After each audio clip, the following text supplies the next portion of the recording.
Hello, I'm Amit Bhagwat, chair of the content committee at IASA. We are here at iTalk, the premier conference of IASA in New York, and with me is Len Bass, who has been a keynote speaker yesterday, and who is with us to talk us through a few concepts related to architecture and design. Len has been in the industry for a very long time. He did his PhD in 1970, and he's a person of great research and academic distinction, with many peer recognition awards to his credit.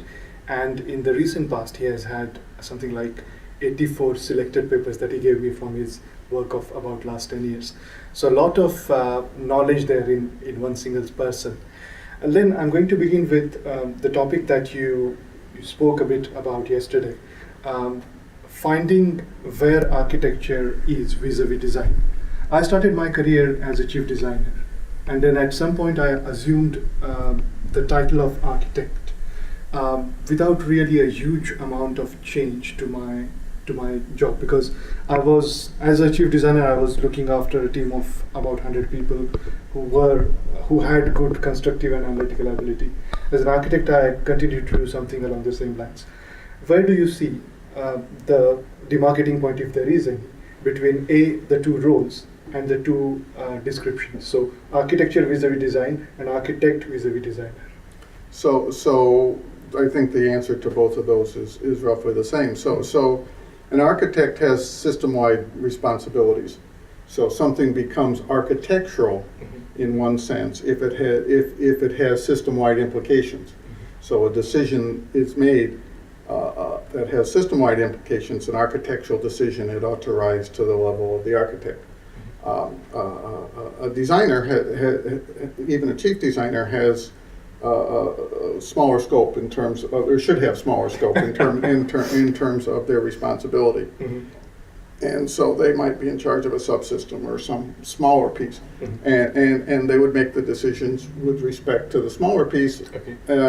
in consultation with the architect if it had system-wide application. Okay. Now part of that is also just title inflation. Mm-hmm. And so there's this, architect has become a desirable title over the last 10 years. And so people want to have architect on their business card, and you will see people whose responsibilities do not change at all, but their title does. Okay. And so that happens as well. So the lines are not very precise in that sense. So, for example, if I was looking after, let's say, 5 teams of 20 designers delivering 5 different systems, then maybe chief designer wasn't a good title for me. Probably, I would say that was probably an incorrect title. Okay. Now, you referred to the way these titles have changed.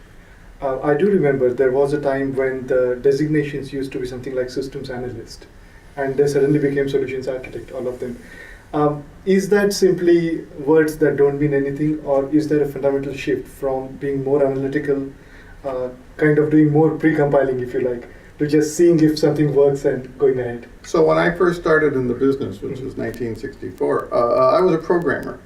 Okay, so what I did as a programmer probably was not that much different than what people as system analysts did in 15 years ago, which is probably not that much different than we designers do these days.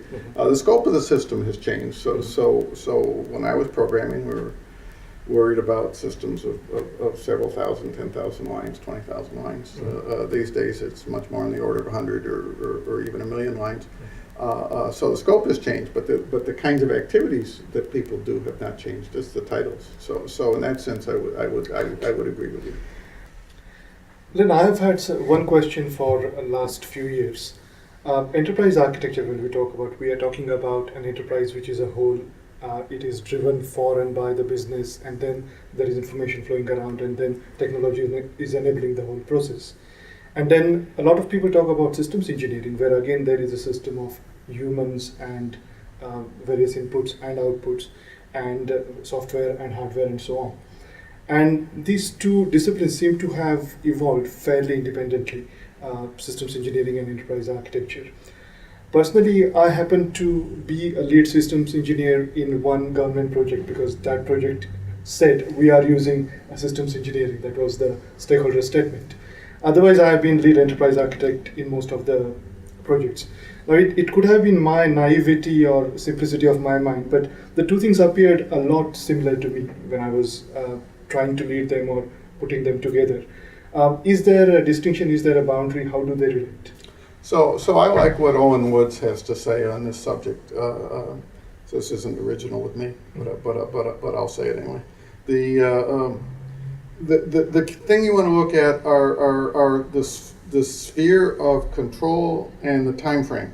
So if you're building a system, whether you're a system architect or a software architect, you're concerned with a particular system. It has inputs, it has outputs. How should you construct it?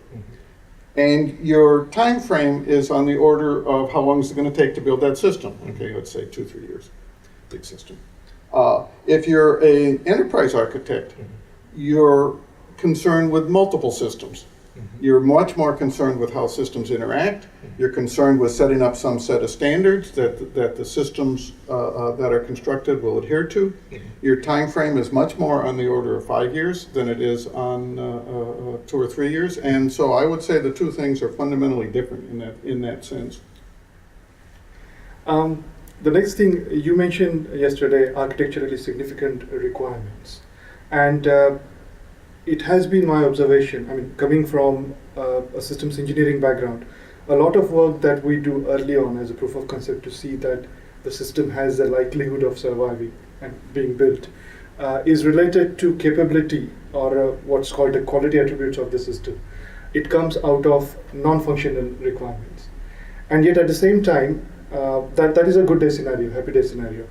But at the same time, it's very difficult to tell your stakeholders, your budget managers, that non-functional requirements are, at the end of the day, more important in ensuring that the functional requirements deliver. Any tricks? The first step in that is to clearly identify what the quality attribute requirements are.